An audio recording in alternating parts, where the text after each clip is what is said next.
Eto mga boss, itong video natin ngayong araw para sa mga nagbabalak na magtrabaho dito sa Italy at nakakakita ng post na ganito. Ayan mga boss, mag-iingat kayo sa mga post na ganito. Okay? Yung info dito sa post, according sa nag-post, is pinost niya to for information lang. So, okay, information. Pero marami tong pwedeng maloko or ma-scam or hindi man sila pwedeng gamitin ito ng iba na gustong mamera sa mga gustong maging OFW o first timer na mag-abroad. Kaya mag-iingat kayo mga boss ha. Wag kayong magbibitaw ng pera hanggat hindi kayo sigurado doon sa mga posts na nakikita nyo. Lalong-lalo na dito sa social media, magtanong-tanong muna kayo mga boss. Maraming mga OFW dyan na willing magbigay sa inyo ng tamang info. Lalo na dun sa bansa na gusto nyong puntahan. So, pag-usapan natin itong post na to. According dito sa post, yun nga, meron nga direct car at may quota na 500,000 person na kailangan sa iba't ibang posisyon. So napakaaba nung list na linagay nila, no? So isa lang yung pag-uusapan natin dyan mga boss para masabi ko sa inyo na huwag kayong basta magtitiwala, no? So dito na lang tayo sa driver na nakalagay dyan. So kailangan daw ng driver, direct hire. So ito yun mga boss. Kaya sinasabi ko sa inyo na mag-iingat kayo, no? Yung driver na pag-uusapan natin, imposible yan mga boss. Dahil una sa lahat, kahit na sabihin mo na legit yung post na yan, sasala sila. Linagay nila yung driver eh. Kasi doon sa driver magkakaalaman dyan mga boss. Tandaan nyo, dito sa Italy mga boss, ang skill or profession hindi basta-basta nagagamit. Maraming taga-Italia dyan, maraming magpapatunay. Kaya si Odang engineer ka, kaya si Odang doktor ka, pagdating mo dito sa Italy, may mahihirapan ka na gamitin yan. Pero para ma-prove natin na tama yung binibigay nating awareness sa mga first timer na mag-a-abroad, so focus tayo dito sa driver. Mga boss, dito sa Italy, hindi ka pa pwedeng basta-basta makakapagtrabaho ng driver. Una sa lahat, kung hindi patente Italiana ang gamit mo na lisensya. So, hindi po pwede dito yung international license na ibang trabaho. So, kailangan magkaroon ka ng Italian license or patente Italiana para makapagtrabaho ka bilang driver. So, ang tanong, baka sinasabi nila sa inyo, pagdating nyo dito, makakapag-convert kayo ng inyong mga license. So, kaya ako sinasabi to mga boss, dito lang tayo mag-focus. Dito sa Italy ngayon, o matagal ng panahon, ang mga Pilipino hindi na nakakapag-convert ng license. Actually, may vlog na tayo dyan na gustong ipaabot sa ating Philippine Consulate dito sa Milan na sana magawa nila ng paraan para makapag-convert muli ang mga Pilipino. Pero as of now, matagal ng panahon mga boss, hindi nakakapag-convert ng lisensya dito ang mga Pilipino. Kaya napaka-imposible. Kaya tinukoy ko yung driver eh.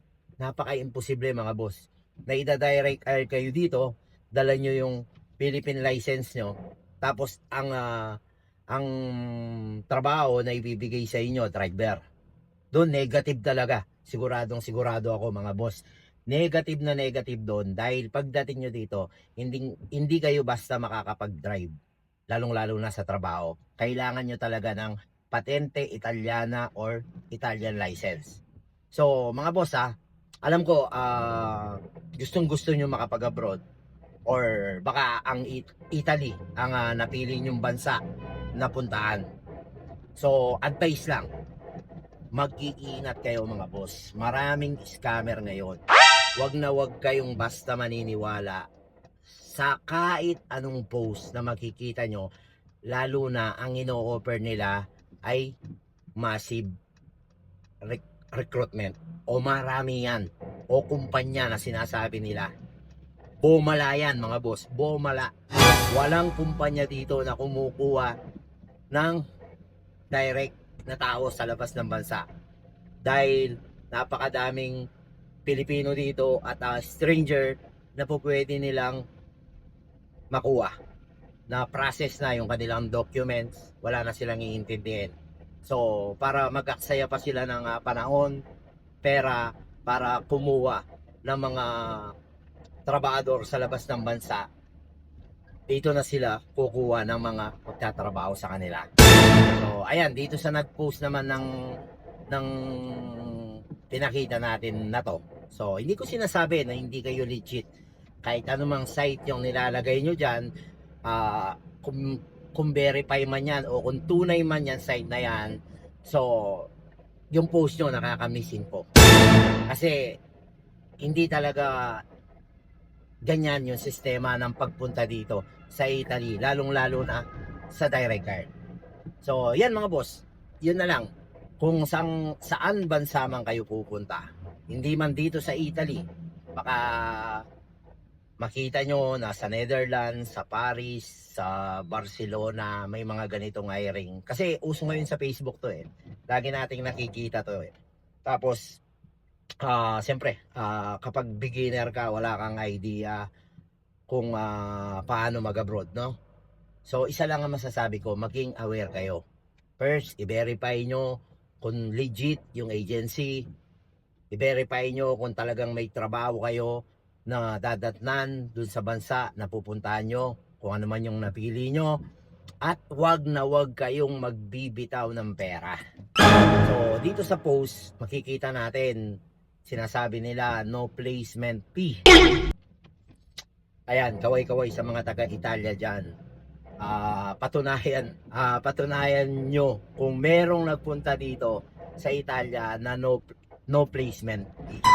Parang doon malabo talaga, dahil lahat kami dito, nagpunta kami dito, gumastos kami ng napakadaming pera para makapunta dito.